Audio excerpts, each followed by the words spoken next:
Atentos porque un falso fisioterapeuta le podría dejar en una silla de ruedas. Lo vamos a comprobar aquí. Y ahora vamos con otra historia, vamos con una pregunta.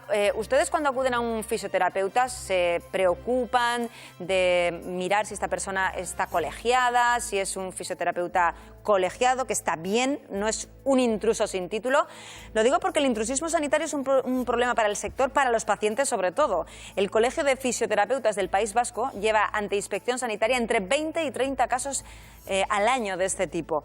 Para acabar con estos falsos especialistas han llegado a contratar el servicio de detectives privados, pero el resultado no siempre ha sido el esperado.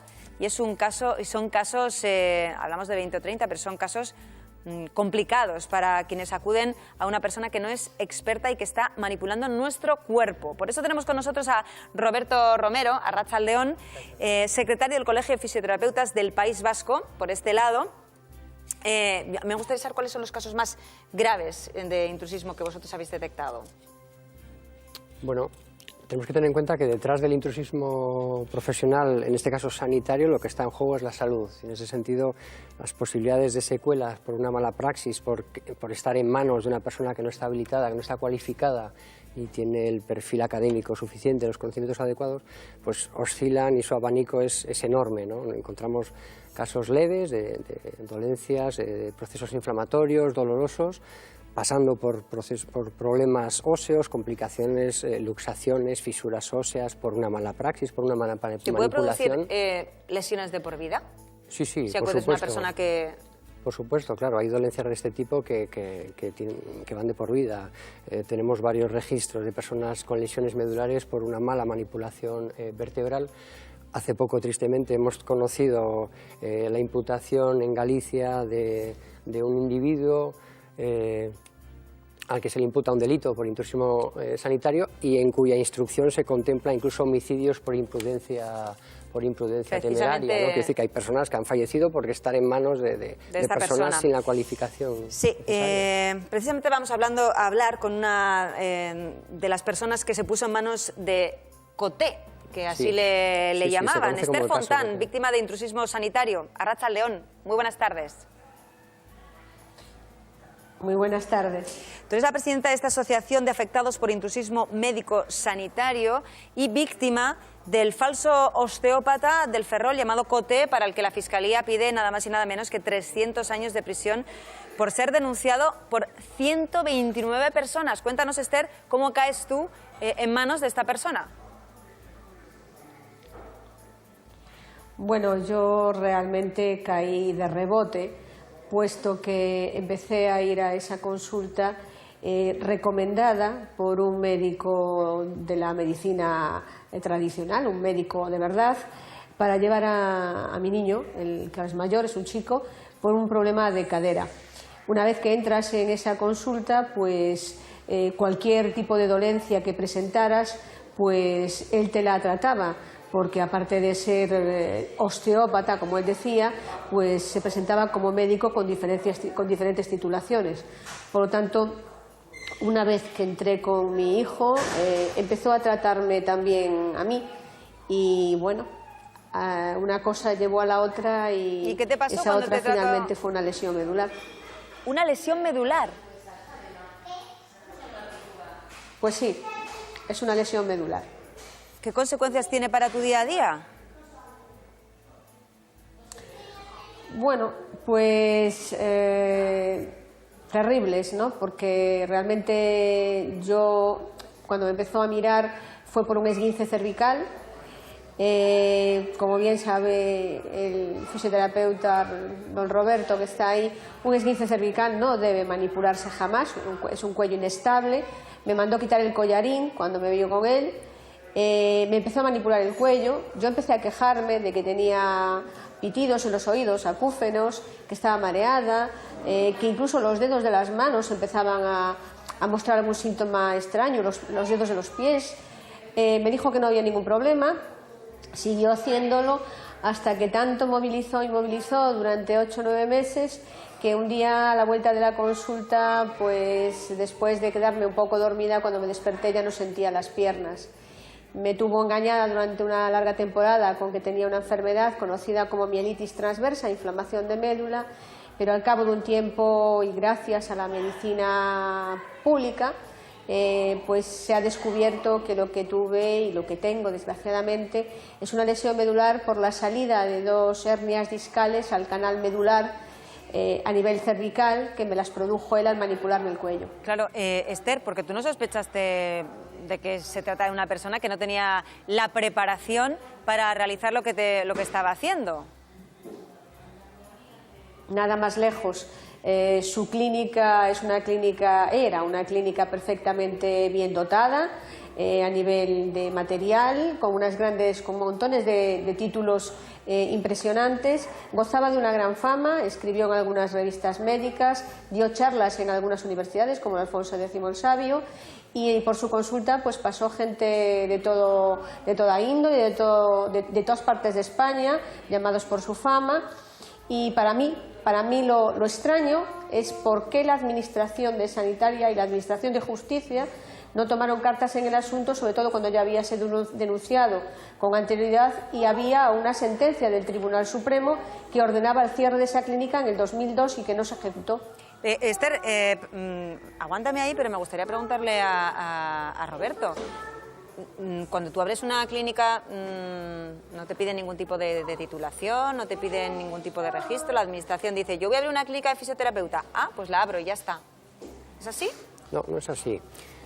Realmente es curioso, pero la administración ofrece mayores exigencias, solicita mayor exigencia al personal sanitario que al que no es sanitario. Posiblemente esta persona comenzara su centro con un centro de terapias, de esto que llamamos terapias naturales, ¿no? Y anchas Castilla, que se suele decir, ¿no? Muchas veces nos quejamos de eso, de que es el profesional sanitario, que nos parece muy bien que tengamos un control y una inspección exhaustiva, pero nos gustaría que ese mismo celo que se pone con nuestros propios centros sanitarios se ocuparan también sobre los centros no sanitarios, ¿no? En Euskadi, perdóname Adela, sí. tenemos la suerte de que Inspección Sanitaria desde hace unos años, antes no lo hacía, entra en estos centros no sanitarios, a demanda muchas veces del propio colegio, por ejemplo el nuestro, ¿no? Pero hasta ahora, hasta no hace tanto, no lo hacía. Quiero decir que en definitiva lo que se demuestra es que hay más control sobre centros sanitarios que sobre los no sanitarios, ¿no? Ya, o sea que un poquito más de control. Sí, piensa en una cosa. Es lo que pides. Muchas veces el control se limita simplemente a la publicidad. Nos encontramos con centros de masajes que en su escaparate, de una forma descarada, voy a decirlo así, aparecen un montón, una relación de patologías, de dolencias que trata supuestamente esa persona dentro, ¿no? Artrosis, esguinces, hernias discales, etcétera. Cuando va a la inspección, niega que haga lo que dice el escaparate, entre otras cosas porque habrá sido previamente bien asesorado por algún asesor jurídico. Ya. Y nos han llegado incluso a decir que se trataban de errores de imprenta, ¿no? Madre mía. Esther, Esther, vuelvo contigo, porque tú me decías, tú acudiste a esa clínica porque acudías con tu hijo, pero desgraciadamente hubo una persona muy cercana a ti que también se puso en sus manos y ahí tenemos un final trágico, ¿no? Pues sí, por desgracia, también ese chico, en este caso empezó de la mano de su padre, es que esto es una cadena, entrábamos uno y detrás iba toda la familia, ¿no? Pero bueno, desgraciadamente el chico empezó a tener unos problemas a nivel de, bueno, pues de la zona bucal, lo que este individuo catalogó como pues unos quistes sin importancia, que empezó a abrirlos y a tratarlos como si fuese un cirujano, se fue complicando poco a poco. A pesar de todo, él siguió adelante, drenando y abriendo una y otra vez esos quistes, hasta que la cara de este chico empezó a deformarse. Él ya vio que aquello no tenía demasiada buena pinta y acabó derivándolo a un médico, a un oncólogo, pero desgraciadamente cuando llegó al oncológico de aquí de La Coruña ya era tarde. En 2 meses el chico falleció. De ahí el homicidio que tú apuntabas. Ya para terminar, Esther, me gustaría saber en qué punto nos encontramos del proceso, porque lo he dicho al principio, hay 129 personas que han puesto una denuncia contra esta persona. ¿En qué punto está ahora mismo el proceso? Pues esa es otra parte del escándalo. Después de 9 años de estar aguardando por la finalización de la instrucción y esperando, por tanto, por un juicio, esta semana pasada el escrito de acusación del fiscal daba el carpetazo a la instrucción de 9 años, con lo cual en este momento nosotros estamos redactando nuestro escrito de acusación, que lógicamente será bastante más grave, agravado que el del propio fiscal, que ya es satisfactorio a nuestro modo de entender. Las acusaciones particulares tenemos 15 días para escribir nuestros escritos de acusación. Otros 10 días tendrá la defensa de este individuo para hacer su escrito y pasará ya a la audiencia provincial. Y de ahí, bueno, pues tendremos un juicio que tendrá que ser seguramente muy largo y que esperamos que sea este año, porque nos merecemos que sea este año, después de 9 años de espera. Y bueno, yo lo único que espero es que la justicia nos compense haciendo ese juicio este año, porque todos sabemos cómo terminan estas cosas, ¿no? Que luego apelarán al Supremo y las cosas luego van más despacio. Pues Esther, nos sumamos a ese deseo y te deseamos a ti y a las 128 personas restantes toda la suerte del mundo. Gracias. Eskerrik asko. Zuri, agur, agur. ¿Qué capacidad tienen de reclamación estas personas? Bueno, en este caso ya hemos visto que han acudido a los tribunales, pero una persona que se encuentra en estas circunstancias, acude a un fisioterapeuta, falso fisioterapeuta, y le hace una avería. ¿Cómo reclama? Bueno, el intrusismo profesional es un delito tipificado en el Código Penal y, por lo tanto, como a cualquier otro tipo de delito, vía fiscalía, vía una comisaría de la Ertzaintza, etc. En este caso, al tratarse del ámbito sanitario, tiene otra herramienta más, que son los colegios profesionales sanitarios, a los que, sin lugar a dudas, el ciudadano se tiene que ver absolutamente cobijado y donde saben que van a tener un referente informativo y de asesoramiento jurídico, por supuesto. Mira, Esther, la persona que trataba a Esther y a esas 128 personas más, se hacía pasar por osteópata. Hablamos de una disciplina sanitaria que, por ejemplo, en Francia sí que está arreglada, ¿no? Existe la osteopatía.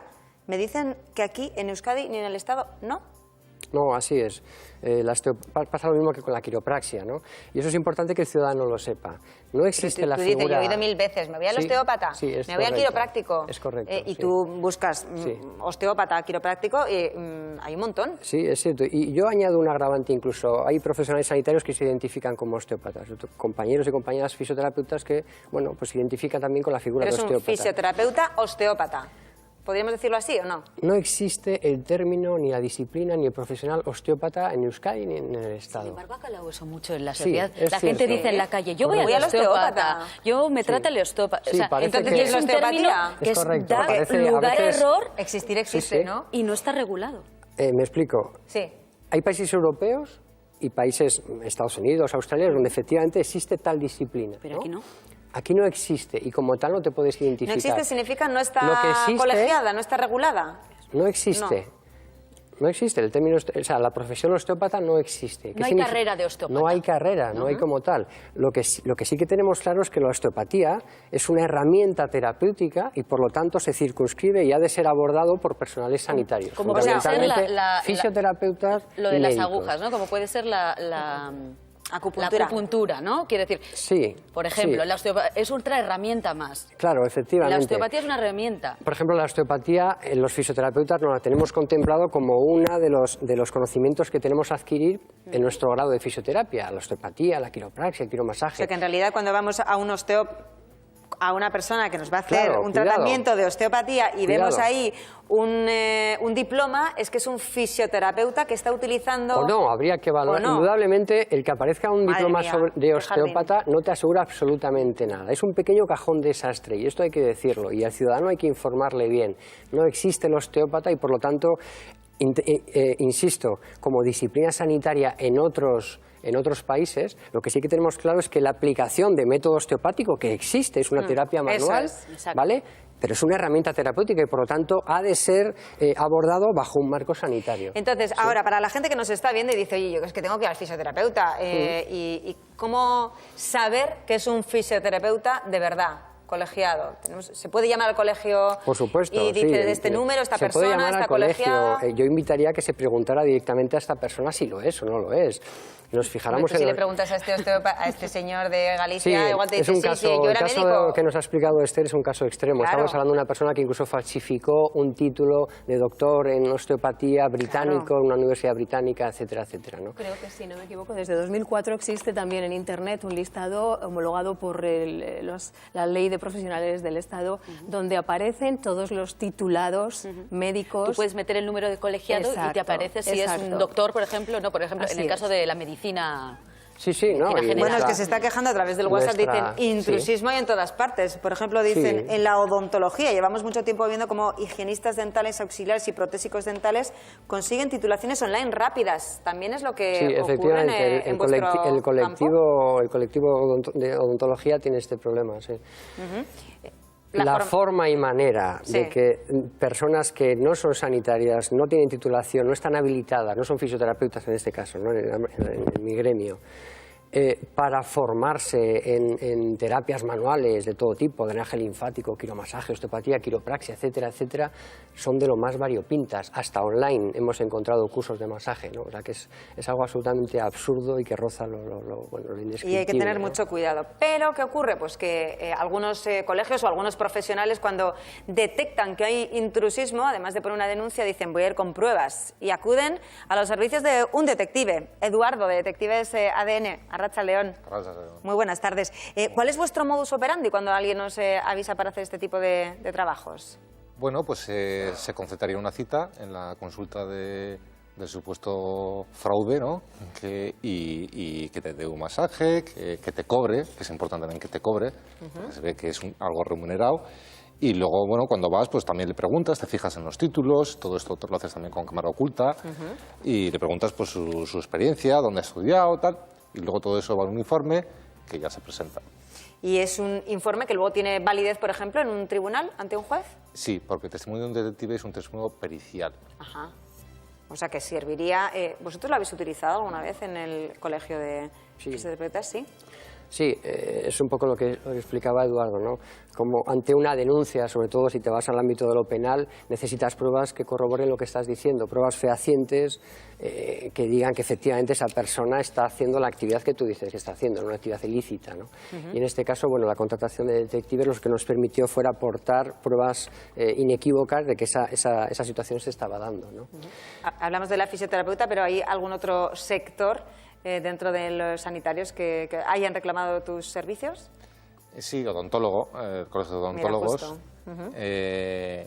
Bueno, el dentista no suele ser que no tiene título y ejerce de dentista, eso no, eso es raro, no así como un masajista, ¿no? Pero suele ser que vienen de otros países y no tienen homologado el título aquí y aún así ejercen. Eso en medicina estética se da muchísimo, ¿no? Claro. Ah, bueno, sí. También, el lift y no sé qué, que vienen de productos de no sé dónde, que en la peluquería en la parte de atrás yo te lo hago y te vas a quedar estupendo. Nos piden y nos preguntan a través de WhatsApp, Roberto, ¿qué pasa con la gente que dice es que yo vengo de otro país, en mi país yo tengo mi título por la universidad de donde sea?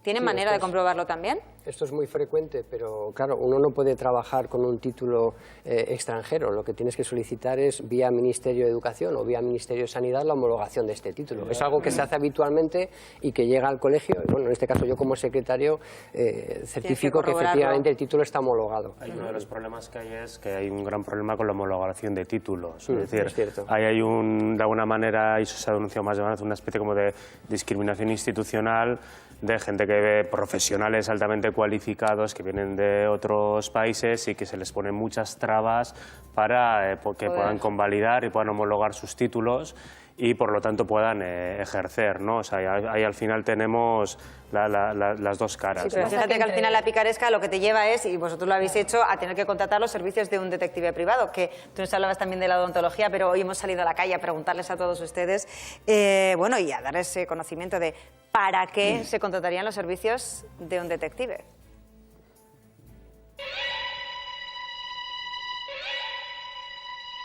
Cuando menos te lo esperas, alguien podría estar observándote, siguiendo tus pasos, escuchando tus conversaciones. Ese es el trabajo de un detective. Ahora yo seré la detective.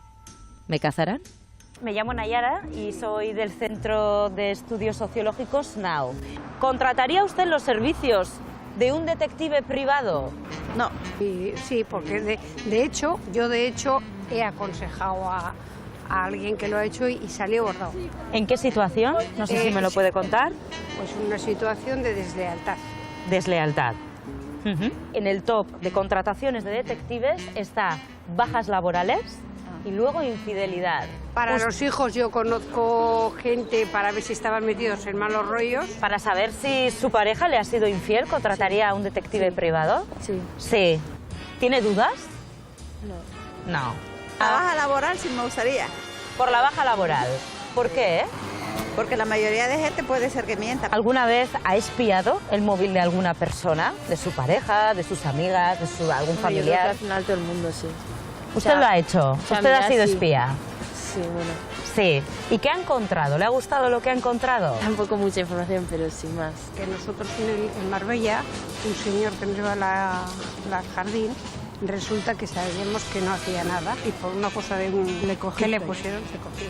Ajá. ¿Qué cree que utilizan los detectives? Sus cámaras, más que nada. Seguir a la persona que Seguimiento. Grabarte con una cámara oculta. Sí, sí. ¿Cree que alguien podría estar espiándola? Pues yo digo que no. En realidad soy reportera de Euskal Televista. ¿Qué hay? Hola, ¿qué hay? Y ustedes que están viendo ahora mismo la televisión, sonrían. Les estamos grabando.